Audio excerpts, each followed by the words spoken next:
Greetings, everyone. This is Rambling Collector here, back with another book review for all of you today.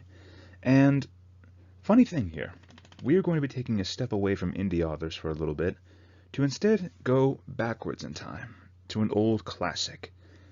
More specifically, we will be talking about an older vampire story known as Carmilla by Joseph Sheridan La Fanu. Now, the funny thing is, a lot of you guys have heard of Dracula, but not a whole lot of people can say that they have heard of Carmilla, which in fact is older than Dracula, as you're about to see. But funny thing is, how did I come across this book? Well, as a matter of fact, my girlfriend, Nerdy Shogun, was the one who sent this to me. And I cannot thank her enough for sending me this classic vampire story. She herself actually read this one, and she finished it within 3 days. As for myself, I couldn't put it down whatsoever, and I finished this one within a single day. So, babe, if you're watching this video right now, thank you once again for sending me this classic piece, and it's definitely made me excited for next month when I review Dracula as part of my Halloween reviews. With that being said, let's get started.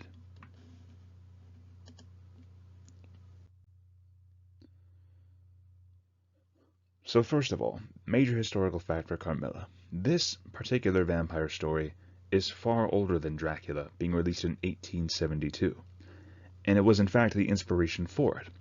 If you look at the years of release for both of these stories, Carmilla itself came out in 1872, whilst Dracula came out in 1897, 25 years later, and it is stated that Carmilla was a major inspiration for Dracula for Mr. Stoker. And I will say this one. Despite being a short vampire story with only 139 pages in total, the story flows very smoothly. Like, honestly, it kept me hooked from start to finish, because there was this air of mystery around it, with Carmilla's identity as a vampire not being revealed until the final chapter of the story, which created this eerie sense of a mystery and an intrigue, because Carmilla, up until that point near the end, was seen as more of a mortal person that our main character, Laura, was seeing as a best friend. Now, Carmilla was very openly affectionate. She was known for wild moods all around, as well as known for locking her door at night. Now, a lot of this is explained, but I really like how this whole thing starts, when Laura, our main character, receives a letter from her father, from a family friend, stating that the daughter of this family friend, a general, was just recently killed or had recently passed away due to an illness. Now, what that illness was is not revealed until later, that being she had all of her blood sucked out, plain and simple. But I like how this story has Laura progressively getting sicker, and if you notice it throughout, there is a much more subtle reliance on Carmilla in some cases. Like, she is constantly on her mind and other things, but more than that, this story was actually very well supplemented by very well done illustrations, and it was like this very nice hand-drawn illustrations that really brought the story to life in some cases, helping to illustrate key moments throughout, whether it was Laura and Carmilla watching a funeral procession, Laura and Carmilla in person in general, which at first you wouldn't be able to tell them apart. But, as it turns out, Carmilla in the old stories has like darker brunette hair, like darker black hair, rather than her interpretation in Castlevania, the anime, which has her with like stark white hair and very pale skin. But throughout it all, I really like the interpretation of Carmilla here. Someone who only targets women, which in fact actually ties to another fact that I wanted to bring out. The subtle romance that could be seen throughout the story with Laura and Carmilla definitely makes the story stand out as an early example of same-sex romance in literary history, especially considering it's an older vampire story, so it has both of them put together. Carmilla is in a weird spot where she was around when vampires were barely well known, rising from poetry to actual stories, right before they really became popular with Bram Stoker's Dracula, which really opened the floodgates for vampires in general. And I've got to say, it's probably the reason that not a whole lot of people know this one. But more than that, there's a lot of cool messaging in here and a lot of interesting intrigue that goes around, because this is back when vampires were very little known. They were just starting to become well known. And I feel like this one has a very unique spot here. Anyways, let's move on to random thoughts, shall we?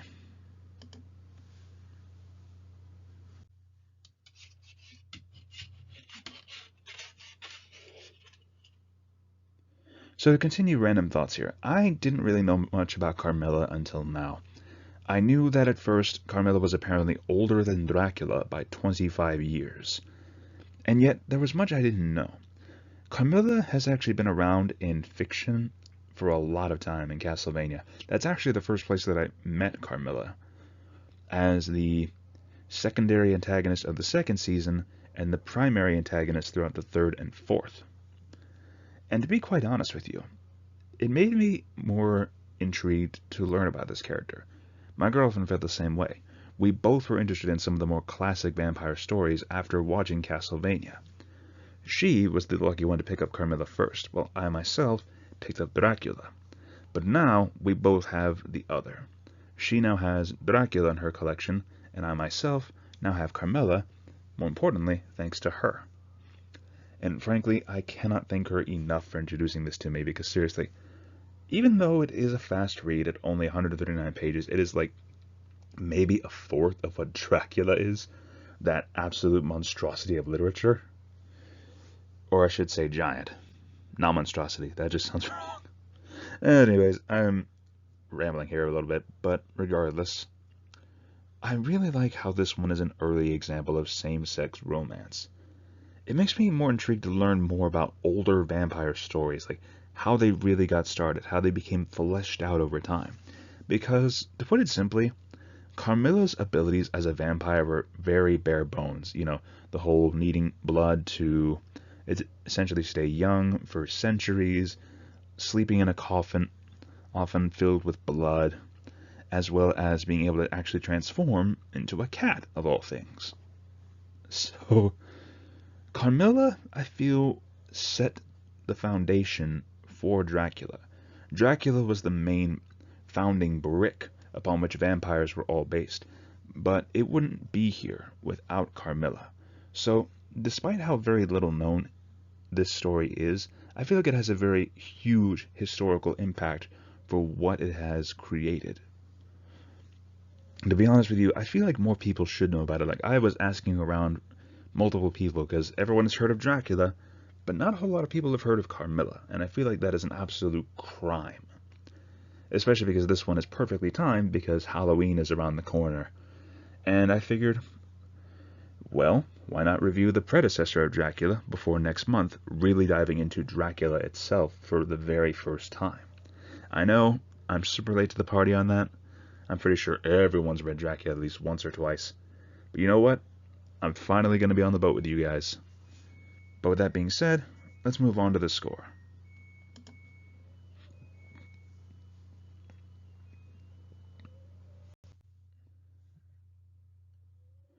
So overall, I feel comfortable putting Carmilla as a solid 10 out of 10. And that is not just because it's a vampire story, but because of the historical significance it represents, not just in vampire literature history, but also in same-sex romance literary history. Because I'm not fully aware of just how much same-sex romance was portrayed in ancient mythologies or old stories, but I feel like it wasn't really shown as much as it was here in Carmilla. Like, the romance here is very, very subtle. It's kind of like a blink and you'll miss it deal, but it is there if you are able to read between the lines. Regardless, though, I feel like Carmilla needs more attention than it has garnered. And if you guys are interested in Dracula, then you should check this one out. I promise you, you will not be disappointed. Plus, it's only 139 pages, folks. It's really not that hard of a read, and you might enjoy it yourself. Now, personally, I would recommend picking up this particular edition of it, since this one here does have the illustrations, which, again, were very well done. If you don't believe me, pick up a copy for yourself. You just might be surprised. Anyways, you guys, if you stayed around to the end of this video, thank you so much for listening once again. It really means a lot to me. And if you're curious to see some of the other books that I've read or reviewed in the past, feel free to check out my playlist, which I will leave here above my head. Or if you want to see some of the indie authors that I've covered in the past, I will leave a link to that playlist as well. Once again, you guys, thank you so much for listening to this crazy man's ramblings. And if you liked what you heard, feel free to leave a like, comment your thoughts down below, or subscribe if you're interested for future content. If you do decide to subscribe, that does mean a lot to me. And once again, you guys, thank you so much for listening, and have a great day, fellow readers. This is Rambling Collector, signing off for now. Keep up the good reading.